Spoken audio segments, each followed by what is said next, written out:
minha infância. Eu sou natural de Recife, fui criada no bairro de Casa Amarela. Eu tenho 9 irmãos, são 6 mulheres e 3 homens, e onde eu sou a do meio. E assim, como é que eu posso falar? A minha infância foi uma infância assim que eu era muito doente, eu fui muito doente na minha infância. Tinha um problema de cansaço, então eu não tinha como brincar na chuva, eu não podia tomar banho. E assim, eu tinha muito trauma com meu pai. Meu pai, ele bebia, meu pai era alcoólatra, e eu assim, tinha muita desgosto assim com ele, porque ele bebia, e eu brigava com a minha mãe. E como eu era do meio, aí sempre quando minha mãe dizia que estava grávida, era um sufoco. E eu sempre fui uma pessoa que eu sempre quis alguma coisa. E eu sempre fui muito precoce, né? Na realidade fui muito precoce. Eu com meus 9 anos, a minha brincadeira, porque a gente passava muita necessidade, assim, muita fome, e a minha brincadeira era brincar de comida. Eu pegava minhas amigas e dizia assim, vamos brincar. Eu brincava de brinquedo, eu disse, vamos brincar, agora eu quero brincar de comida, porque eu precisava ter alimento. Então a menina trazia banana, uma trazia, mas sua brincadeira só é essa, ela fazia de cozinhar para mim poder me alimentar. A minha mãe trabalhava sempre em casa de família, e minha mãe, por nós ter 6 irmãos, mamãe nunca deixou a gente trabalhar em casa de família. Ela sempre dizia pra gente tinha que estudar, pra gente não ter a mesma vida que ela. E aquilo ali eu levei como regra na minha vida. Aí minha mãe tinha uma tesoura e eu pegava essa tesoura. Eu tinha minhas 5 amigas que brincavam comigo. Depois de começar a comidinha, aí eu dizia pra elas, deixa eu dar um corte no cabelo de vocês. E elas diziam assim, mas minha mãe não vai deixar. Aí eu dizia assim, mas vai ficar legal, eu vou cortar direito. Agora eu achava interessante que elas deixavam eu cortar. Quando eu fazia um monte de buraco, é que elas saíam chorando para dizer a mãe delas. E eu corria também, e mamãe me chamava, só que na minha casa a gente tem uma regra de não bater. Nem meu pai batia, nem minha mãe batia. Eles não batiam na gente. E chegava no outro dia, a mãe dela dizia assim, olha, seu Daniel, que a sua filha fez no cabelo da minha filha. Papai me chamava, colocava de castigo. Aí quando no outro dia tinha um senhor, né, que ele bebia cachaça, e ele pedia para eu comprar a cachaça dele. E ele me dava uma moedinha, eu ia na barraca, aí eu comprava a cachaça dele, e quando ele estava bem bêbado, aí eu dizia assim, Zé Gomes, deixa eu cortar teu cabelo. Aí ele dizia assim pra mim, não minha filha, vai, eu dou um corte lindo no teu cabelo, isso com 9 anos de idade. Aí eu pelava o cabelo de Zé Gomes, quando ele tava bom, ele chegava lá em casa batendo, quando eu veio batendo, já me escondia. Seu Daniel tá aí, olha, Ruth, olha o que sua filha fez no meu cabelo. Papai, eu não acredito, nossa, mamãe, meu Deus do céu. Aí a mamãe pegava, dizia assim, não, me pegava assim, você hoje vai trabalhar comigo. Mamãe pegava para levar para casa da patroa dela. E eu ficava lá sentadinha, e mamãe pegava e ia lá lavar a roupa. Eu pegava, saía pro quarto da patroa de mamãe, colocava a roupa dela, me maquiava todinha, colocava tudo na roupa de mamãe. Quando a mamãe chegava, estava eu toda pronta com a roupa da patroa. Mamãe, meu Deus, só me pegava. Aí eu tirava aquela roupa novamente, sentava lá, você ficava aqui sentadinha. E eu andava na rua, dizia assim, mamãe, esse cabelo eu podia cortar. Mamãe dizia, minha filha, não aguento não. Aí eu sei que na minha rua tem uma escola que é de cabeleireiro. E mamãe foi lá, nessa escola, e falou para a professora, disse assim, olha, eu tenho uma filha. Ela tem 9 anos de idade, essa menina, aí falou a minha história, ela fez, mas a idade dela não tem como a gente colocar ela na escola, aqui para estudar. Aí a professora fez assim, tá bom. Eu falei, mamãe, mas por favor, porque ela precisa interagir, porque essa menina tá... Aí contou tudo, aí ela fez, tá bom, então ela vai ficar nessa escola estudando, mas ela não vai poder matricular ela. Aí, tá bom, mamãe fez assim, conseguiu escola para você cortar cabelo.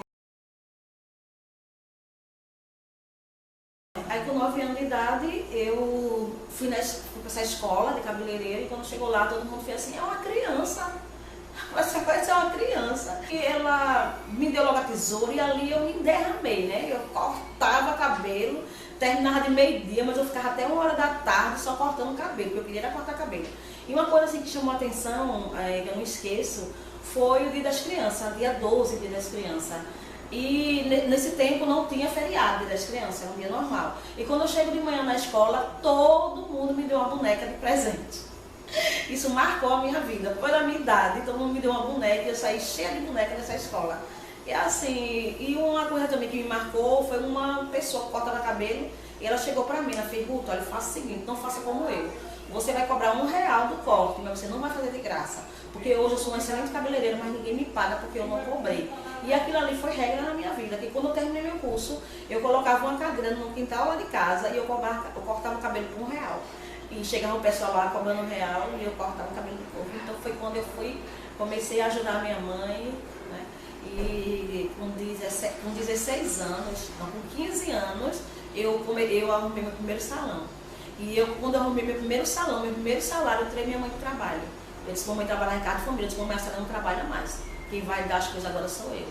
E foi assim, eu comecei a dar as coisas à minha mãe, né? E meu pai ainda continuou bebendo.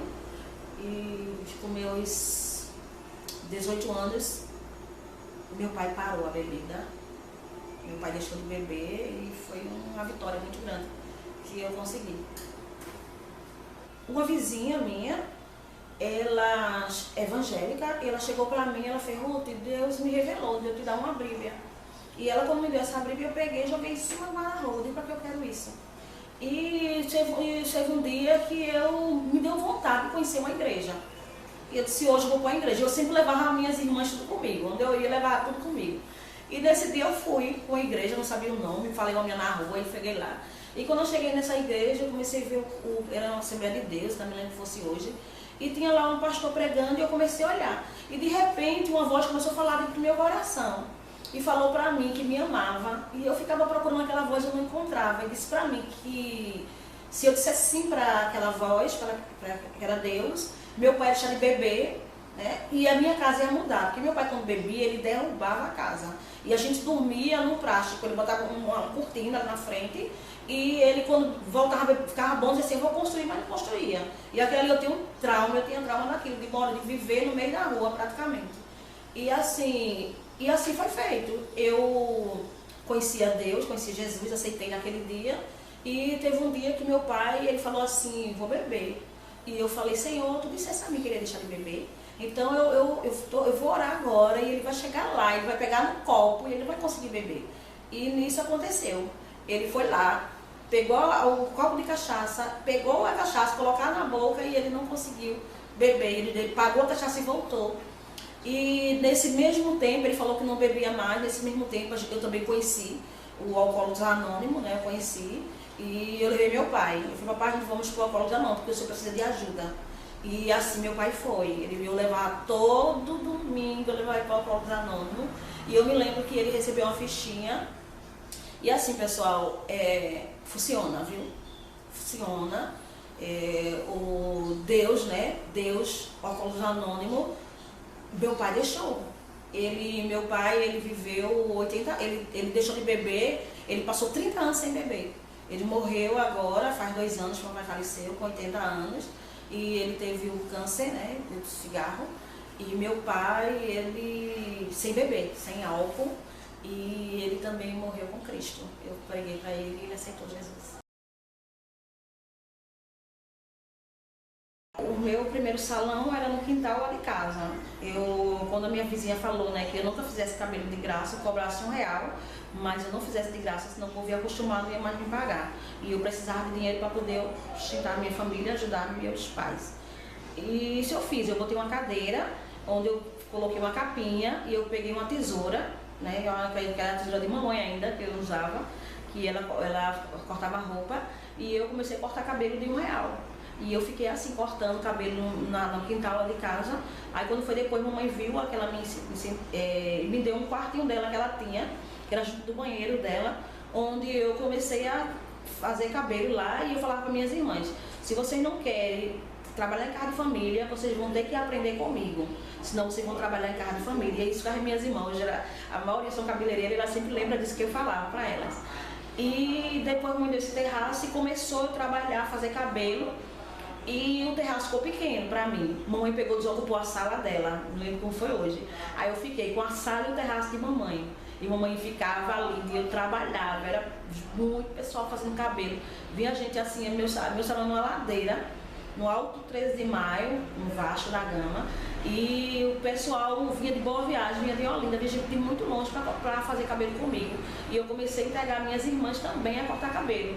Elas diziam, não sei, você quer trabalhar em casa de família? E elas diziam, não, então elas entraram numa profissão. Aí depois uma pessoa falou pra mim, você não quer trabalhar fora? Não, mamãe arrumou um emprego, foi pra mim depois, no salão da patroa dela, ia fazer o cabelo em Casa Forte, no salão da Ana Neuza. E eu trabalhei lá 4 anos em Dona Neuza. E depois que eu saí, aí Dona Neuza já arrumou outro salão para trabalhar. Esse salão era um salão mais topado, era um salão que eu ia ganhar 2 salários, era um salão que eu ganhava muita gorjeta. E nesse salão eu fui. E nesse salão eu tive uma experiência de persistência, que assim, desde o meu início eu sou muito persistente. E quando eu cheguei nesse salão, foi uma coisa incrível que aconteceu. Eu era a melhor cabeleireira no salão de Casa Forte, e quando eu cheguei nesse salão, eu fui a pior cabeleireira, porque lá o pessoal sabia trabalhar e eu não sabia, então foi muito difícil para mim. Eu passei um ano lá, sentada, para aprender a trabalhar como funcionava os cabelos. E eu tirei férias, que ela não falou assim, eu nunca dei férias, uma pessoa que não sabe trabalhar. Quando eu voltei com um ano, eu comecei a reagir, e eu saí de lá, eu saí de cabeleireira há 4 anos, eu saí de lá com a melhor cabeleireira dela. Uma experiência muito legal que eu tive, e foi quando eu fui abrir meu próprio salão. Aí foi quando eu abri meu próprio salão em Casa Amarela. E lá nesse próprio salão que eu abri, lá já foi diferente, eu já abri já com funcionária, eu tinha duas manicure, eu tinha 2 cabeleireiras lá, e eu era a estrela do salão. E lá eu só fazia o quê? Eu só cortava cabelo, né? E lá começou eu viajar, eu já fui para São Paulo, e lá eu comecei também, já fui para a Argentina, fazer um curso, e lá eu fiquei muito conhecida. Só que assim, chega um momento na nossa vida que a gente começa a achar, que eu comecei a achar que eu posso, eu sou, né? Porque eu comecei a crescer demais, eu comecei a achar que eu dominava tudo. Então eu comecei a esquecer de Deus, na realidade era essa, comecei a esquecer e comecei a me sentir. E só que eu tinha um vazio muito grande dentro de mim, porque eu tinha tudo isso, eu comecei a ter funcionário, eu comecei a ter uma vida bem confortável aqui em Recife, mas eu sentia que faltava algo em mim. E chegou um dia que eu disse assim, eu não quero mais essa vida. E eu me lembro quando fosse hoje, eu peguei, me ajoelhei na minha sala e eu disse uma palavrinha que o meu pastor antigo, ele disse pra mim, nunca fala essa palavra, porque se falar Deus pega. E eu estava tão cansada da minha vida que eu falei, eu vou falar essa palavra que eu não aguento mais. E eu falei, Senhor, eu me ajoelhei, falei, Senhor, eis-me aqui, envia-me a mim. A partir de hoje, Ruth não quer fazer mais o que ela quer, Ruth quer fazer a tua vontade. E assim Deus pegou aquela palavra em mim e começou a mudar a minha vida. Porque eu era vazia por dentro, mas era cheia, assim, cheia de... O pessoal olhava pra mim, porque eu fui pra Argentina, eu viajei pra São Paulo, e eu comecei, a minha essência sair de mim, eu comecei a me achar que eu era tudo.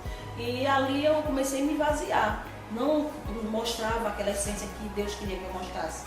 E eu comecei a ficar muito vazia, e depois daquela oração que eu fiz, eu comecei a mudar minha vida, eu comecei a ver que Deus era melhor do que tudo.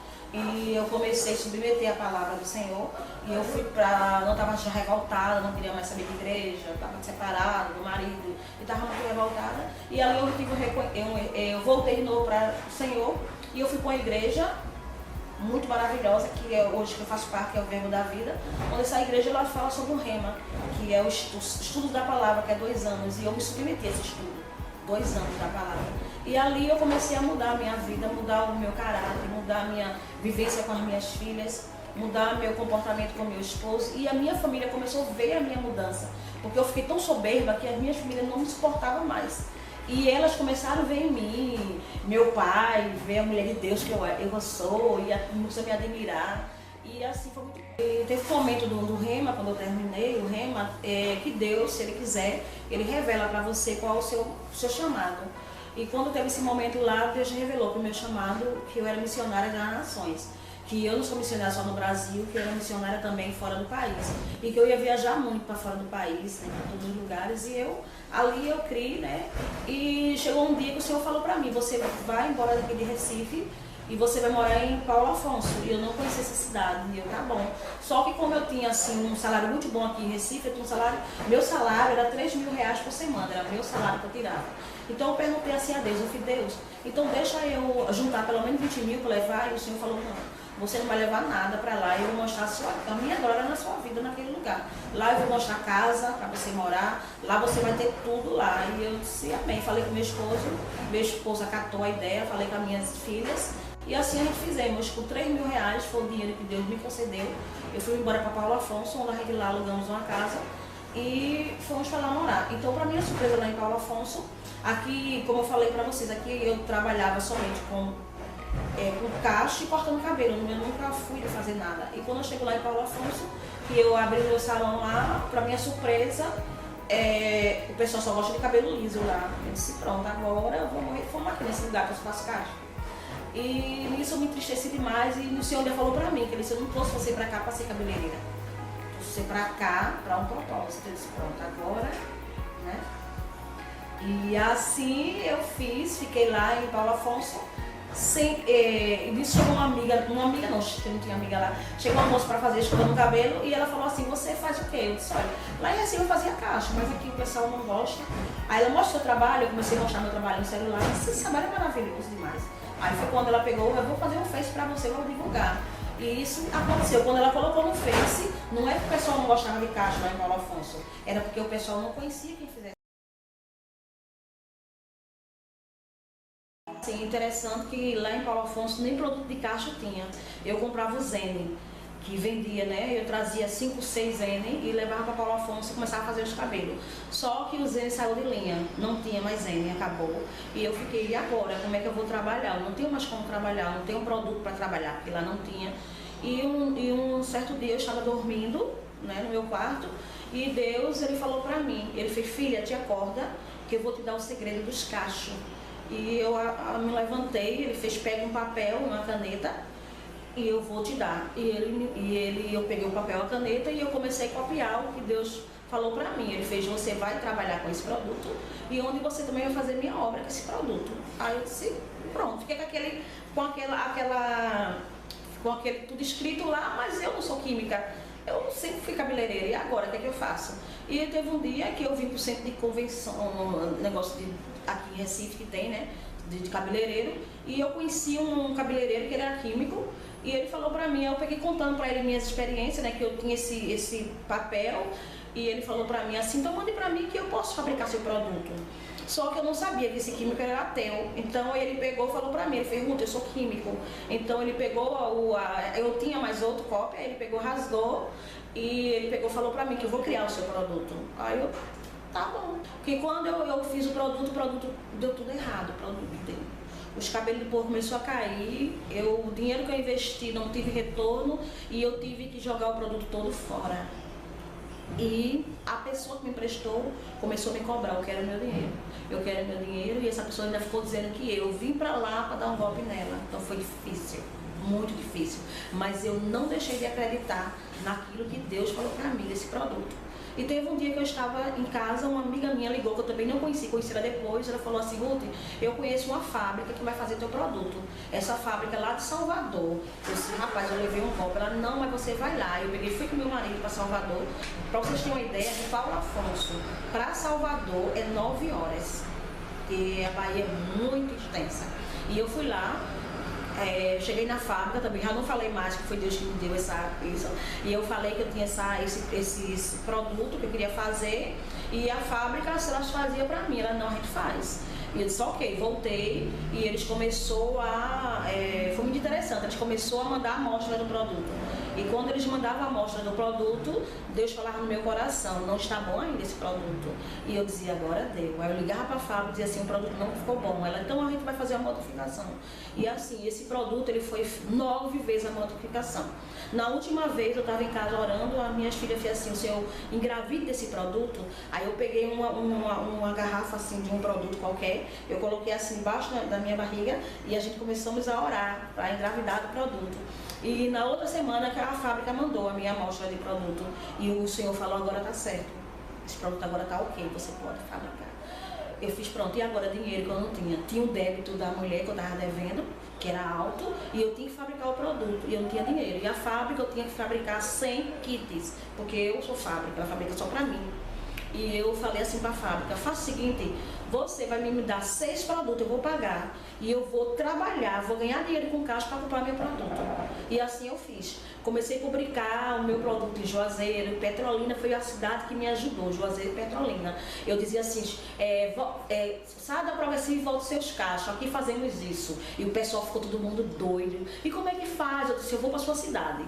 Aí juntavam umas 10 pessoas e eu não tinha salão lá. Eu dizia, vocês têm algum lugar que eu posso fazer? Tem o salão da minha amiga. Aí eu ia lá com o salão da amiga da pessoa, fazia os cabelos lá, ganhava 3, 4 mil reais, dava 200 reais a pessoa do salão, pegava esse dinheiro e guardava pro meu produto. O legado que eu quero deixar para o meu produto é um produto que ele é um produto extraordinário, onde o produto ele veio para ajudar as cabeleireiras, onde esse produto ele não vai ser prostituído. Como? É um produto que ele só vende para as cabeleireiras, é um produto que ele não tem representante, é um produto que as pessoas não encontram na internet, pode até ver a foto dele, mas não compra. E esse produto só é vendido para as cabeleireiras que fazem o curso comigo. Então assim, é um legado que tem mudado a situação das cabeleireiras. Muitos cabeleireiros estavam para fechar o salão e depois desse produto, de saber que tem um produto onde não vai ter ninguém usando, onde só a pessoa que vai usar, que vai fazer o curso, então assim, é esse legado que eu quero deixar para elas, essa certeza que elas não vão encontrar esse produto a não ser nas minhas mãos ou quem fez o curso. E esse mesmo legado eu levo para as pessoas do online. Eles só vão comprar o produto se fizer o curso online comigo. Uma coisa interessante desse produto que eu pedi a Deus, que eu queria um produto onde ele causasse nas pessoas confiança, onde o produto não tivesse queda no cabelo, onde o produto as pessoas usassem e ficassem maravilhadas com o produto. E é isso que meu produto faz. Ele não causa queda, eu posso fazer em criança a partir de 4 anos de idade, eu posso fazer em gestante. Agora esse produto ele só é vendido mediante eu ensinando a trabalhar. Se for fora daqui, eu tenho que dar um curso online. Se for aqui na minha região, eu tenho que ter a presença dos cabeleireiros. Então assim, não é qualquer cabeleireiro, é o cabeleireiro que submete a querer aprender comigo a trabalhar com esse produto, ele tem acesso a esse produto. Uma pessoa ligou pra mim, mandou uma mensagem, ela falou, Ruth, eu estava querendo desistir da minha vida, eu estava querendo desistir de tudo e da minha vida. E através do seu testemunho, hoje eu estou de pé, né? Eu estou de pé e eu vou vencer. Então assim, o que eu quero hoje? Eu quero alcançar pessoas, eu quero alcançar nações, eu quero que essa minha fala, ela chegue em todos os países. Aqui do Brasil e fora do Brasil. Eu quero que as pessoas escutem isso e digam assim, se ela conseguir, eu vou conseguir também. Se tem pessoas que tem um pai que é alcoólatra, ela diz assim, poxa, o pai dela ficou bom, o meu vai ficar também. Se tem uma pessoa que assim, eu perdi, eu recuperei, se ela conseguiu, eu vou conseguir também. Então assim, o meu desejo hoje é isso, é que alcance pessoas. Alcance pessoas e que esse meu produto, ele chegue em todos os países. Porque ele chegando em todos os países, eu vou ajudar pessoas. Porque o meu interesse é esse, é eu ganhar o dinheiro para ajudar pessoas.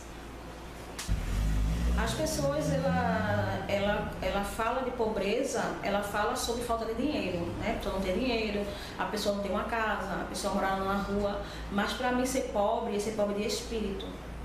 É aquela pessoa que não se preocupa com a pessoa que está sofrendo, é uma pessoa que não se preocupa com a pessoa que não comeu, é uma pessoa que não se preocupa com o seu próximo. Então, para mim, ser pobre de espírito são essas pessoas que só pensam na pessoa mesmo, só pensa no si, no eu, e não pensa no seu próximo. Para mim, são essas pessoas que são pobres de espírito. Ser rico, para mim, é você ser rico de espírito, é você ajudar pessoas. É você saber que você hoje tem um pão e se você vê aquele seu próximo precisando de um pão, você dividir seu pão com ele. Para mim, ser rico é isso. Ser rico é eu ter um sapato no pé e eu ver que o meu irmão ali está descalço e eu tenho pego o meu sapato e dou para ele. Então eu acho que riqueza maior é essa, é você ajudar pessoas, é você sentir a dor das pessoas. Então para mim, rico é isso. O Brasil é uma terra maravilhosa. O que precisa no Brasil é nós se conscientizar que a gente tem o poder do voto, que nós podemos mudar a situação do Brasil nas eleições. Só isso que precisa. Mas é uma terra rica, é uma terra próspera, é uma terra boa. Para mim o Brasil é maravilhoso demais. Não trocaria o meu país por país nenhum.